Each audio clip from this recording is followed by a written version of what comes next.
ரொம்ப பெருமையா இருக்குமா செல்வி. சுயமா முன்னேறணும்னு நினைக்கிற உங்களுக்கு நான் எப்பவும் துணையா இருப்பேம்மா. நீங்க எப்பவுமே என் கூட இருப்பீங்கன்னு தெரியும்பா. ஆனா அம்மாவுக்கு தான் என் மேல இன்னும் கோவம் குறையல போல. என்னப்பா அம்மா வரலையா? அவ ஏதோ வேலை இருக்குன்னு சொன்னா, அதான் அவளை வீட்டுல இருக்க சொல்லிட்டு நான் கிளம்பி வந்துட்டேன்.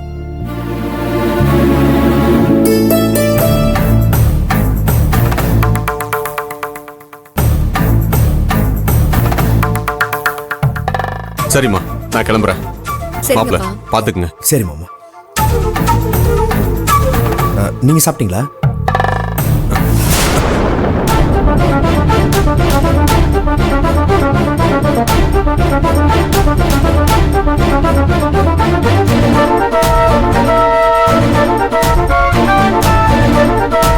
ஐயோ, இவ வேற இங்க வந்துட்டாளே.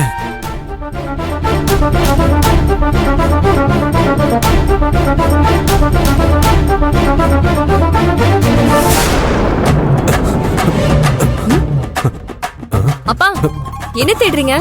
எதையும் தேடலமா, எங்கேயாவது ஒளிஞ்சுக்கலான்னு பாக்குறேன். என்னப்பா சொல்றீங்க? இப்ப எதுக்கு நீங்க ஒளிஞ்சுக்கணும்? ஐயோ, உங்க அம்மா வந்துகிட்டு இருக்கா.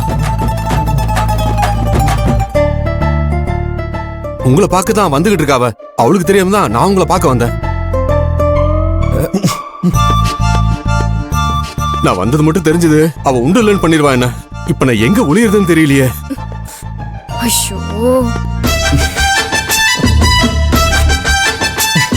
மாப்பிள்ள, என் நிலைமை பார்த்தா உங்களுக்கு சிரிப்பா இருக்கா? இது ஐயோ இல்ல மாமா, நான் அதை நினைச்சு சிரிக்கல மாமா.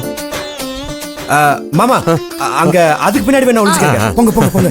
பாத்து மாமா, பாத்து. நான் பாத்துக்கிறேன். நல்லா நல்லா